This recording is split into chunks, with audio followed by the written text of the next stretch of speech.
This is Elwin here. This is a quick video to show you how you can export the pivot table in the analysis tool to a Excel. Just to be clear, this is not a normal export feature, but it allows you to copy the table from the analysis onto a spreadsheet. Okay, so very quickly, I have a sample in front of me. All you need to do is go to the table, click on TSV export,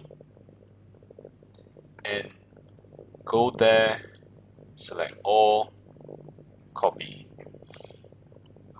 So in front of me I have an Excel sheet. I just click on paste, and if I were to just widen this, you get the table copied over to Excel. Now the layout is not exactly the same, but the order of the layout is the same. Alright, so I hope this is useful, and thank you.